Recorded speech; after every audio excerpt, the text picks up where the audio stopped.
क्या आपको पता है कि एक जादुई पेड़ की वजह से एक कौवा और चिड़िया की दोस्ती कैसे पूरी दुनिया को बदल देने वाली थी? आज मैं आपको एक ऐसी कहानी बताने जा रही हूँ जो आपको हैरान कर देगी और अंत तक आप यह जानने के लिए बेचैन रहेंगे कि आखिर उस पेड़ में छुपा हुआ रहस्य क्या था। नमस्कार दोस्तों, मैं हूँ प्रिया और आज मैं आपके साथ एक ऐसी जादुई कहानी साझा करने जा रही हूँ जो हमें सिखाती है कि कैसे दोस्ती और समझदारी से हम किसी भी मुश्किल का सामना कर सकते हैं। ये कहानी है राजू कौवा और सुनीता चिड़िया की, जिन्होंने एक रहस्यमय जादुई पेड़ की मदद से अपने पूरे जंगल को बचाया। लेकिन रुकिए, यह पेड़ सिर्फ कोई साधारण पेड़ नहीं था और जो कुछ भी इसके बाद हुआ वो आपकी कल्पना से भी ज्यादा अद्भुत है। राजू कौवा, जो जंगल का सबसे चालाक पक्षी माना जाता था, रोज सुबह उठकर पानी की तलाश में निकलता था। वह मीलों दूर तक उड़ता, हर संभावित जगह देखता, लेकिन कहीं भी पानी का एक बूंद भी नजर नहीं आता था। उसकी सबसे अच्छी दोस्त सुनीता चिड़िया भी बहुत परेशान थी। सुनीता एक बहुत ही दयालु और समझदार चिड़िया थी जो हमेशा दूसरों की मदद करने के लिए तैयार रहती थी। एक दिन की बात है, राजू और सुनीता जंगल के बीचों बीच बैठे हुए सोच रहे थे कि अब क्या करना चाहिए। छोटे छोटे जानवर प्यास से बेहाल हो रहे थे और बड़े जानवर भी धीरे धीरे कमजोर होते जा रहे थे। तभी अचानक जंगल के सबसे बुजुर्ग उल्लू दादाजी उनके पास आए। राजू और सुनीता की आंखों में उम्मीद की चमक आ गई। उन्होंने तुरंत तय किया कि वे उस जादुई पेड़ को ढूंढेंगे, लेकिन यहाँ एक समस्या थी। जंगल बहुत बड़ा था और उन्हें पता नहीं था कि कहाँ से शुरुआत करनी चाहिए। सुनीता ने कहा, राजू, हमें व्यवस्थित तरीके से खोजना होगा। तुम ऊंचाई से उड़कर देखो और मैं नीचे झाड़ियों और छोटे पेड़ों के बीच देखती हूँ। और इस तरह उनकी खोज शुरू हुई। पहले दिन उन्होंने जंगल के पूर्वी हिस्से को देखा। वहां उन्हें बहुत सारे साधारण पेड़ मिले, लेकिन कोई भी जादुई नहीं लगा। दूसरे दिन उन्होंने पश्चिमी हिस्सा देखा। वहां भी कुछ खास नहीं मिला। तीसरे दिन जब वे उत्तरी हिस्से में जा रहे थे, तो रास्ते में उन्होंने देखा कि एक छोटा खरगोश प्यास से बेहाल होकर गिर पड़ा था।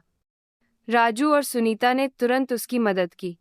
उन्होंने अपने मुंह में जो थोड़ा सा पानी बचा था वो उस खरगोश को दिया। खरगोश ने कहा, आप दोनों ने मेरी जान बचाई है। मैं आपका एहसान कभी नहीं भूलूंगा। अगर कभी आपको मेरी जरूरत हो तो बस आवाज लगाना। चौथे दिन जब वे दक्षिणी हिस्से में पहुंचे तो उन्होंने देखा कि एक बूढ़ी बिल्ली धूप में बेहोश हो रही थी। बिना कुछ सोचे सुनीता ने अपने पंखों से उसे हवा दी और राजू ने उसके लिए छांव ढूंढी। बिल्ली दादी ने आंखें खोलते हुए कहा, बेटे, तुम दोनों के दिल में सच्चाई है। ऐसे दयालु बच्चे आजकल कम ही मिलते हैं। पांचवें दिन राजू और सुनीता थोड़े निराश हो रहे थे। उन्होंने जंगल का लगभग हर कोना देख लिया था, लेकिन कोई जादुई पेड़ नहीं मिला था। वे एक पुराने नीम के पेड़ के नीचे बैठकर सोच रहे थे कि अब क्या करना चाहिए। तभी अचानक हवा में एक अजीब सी खुशबू आई। यह खुशबू फूलों जैसी थी, लेकिन कुछ अलग भी लगती थी। राजू और सुनीता ने एक दूसरे की तरफ देखा और तय किया कि वे इस खुशबू का पीछा करेंगे।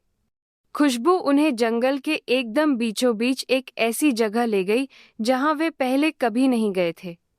वहां उन्होंने देखा कि चारों तरफ झाड़ियां और बेलें इस तरह उगी हुई थीं कि वो एक प्राकृतिक दीवार बना रही थीं। सुनीता ने कहा, राजू, लगता है कि यह जगह कुछ खास है। चलो इन झाड़ियों के पार देखते हैं कि क्या है। जब वे झाड़ियों को पार करके अंदर गए तो उन्होंने जो देखा उससे उनकी सांस रुक गई। वहां एक बहुत ही अनोखा पेड़ खड़ा था। यह पेड़ किसी भी साधारण पेड़ जैसा नहीं था। इसकी छाल सुनहरे रंग की चमक रही थी, पत्ते चांदी की तरह झिलमिला रहे थे, और सबसे अद्भुत बात यह थी कि इसकी जड़ों के पास एक छोटा सा झरना बह रहा था, जिसका पानी बिल्कुल साफ और ठंडा था। जैसे ही वे पेड़ के पास गए, अचानक पेड़ के तने पर एक चेहरा दिखाई दिया।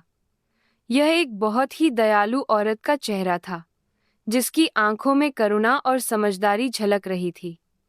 पेड़ ने मधुर आवाज में कहा, मैं हूँ वनदेवी, इस जंगल की रक्षक। मैंने तुम दोनों को पिछले कई दिनों से देखा है। तुमने जिस तरह से दूसरों की मदद की है, उससे मेरा दिल खुश हो गया है। बताओ, तुम मुझसे क्या चाहते हो?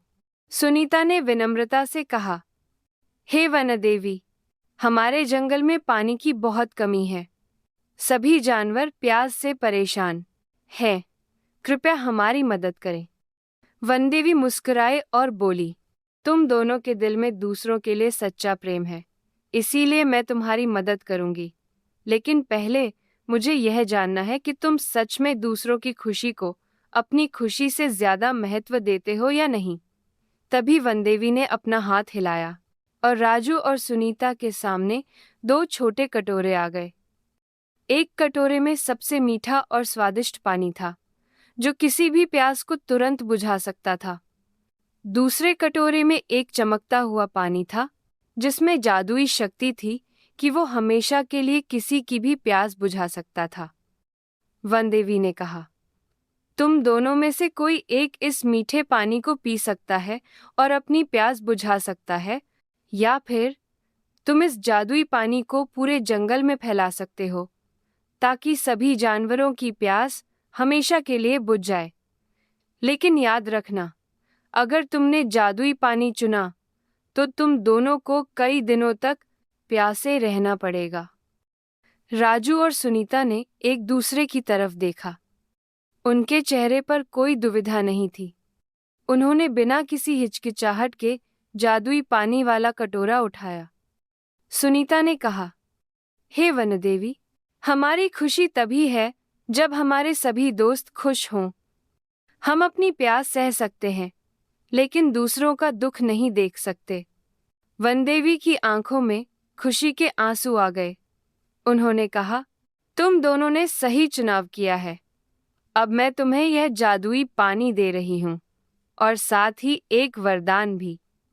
तुम दोनों को कभी भी प्यास या भूख नहीं लगेगी, क्योंकि तुमने अपने स्वार्थ को त्याग कर दूसरों को चुना है। जैसे ही राजू और सुनीता ने जादुई पानी को हवा में छिड़का, पूरे जंगल में एक अद्भुत घटना हुई।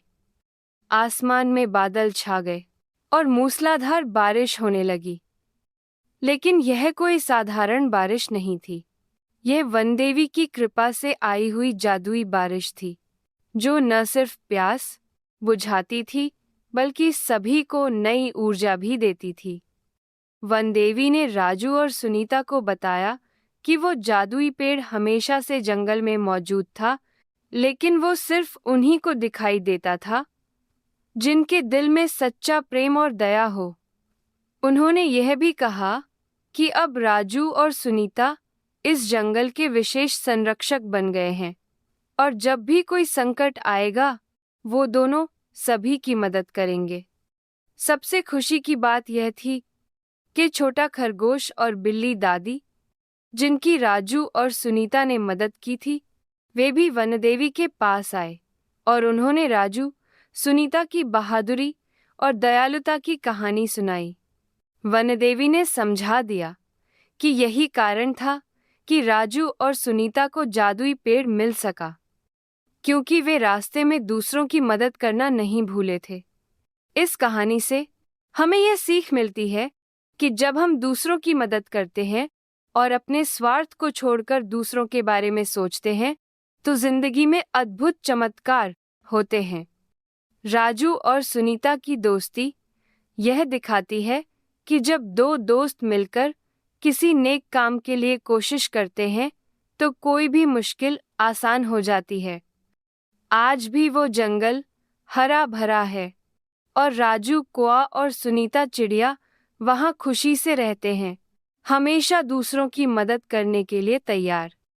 और वो जादुई पेड़, वो अब भी वहीं है, इंतजार में कि कोई और सच्चे दिल वाला उसे ढूंढे और दूसरों की भलाई के लिए उसकी मदद मांगे।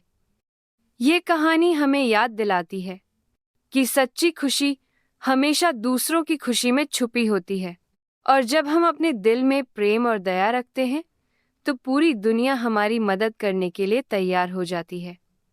अगर आपको यह कहानी पसंद आई हो तो चैनल को सब्सक्राइब करना मत भूलिएगा।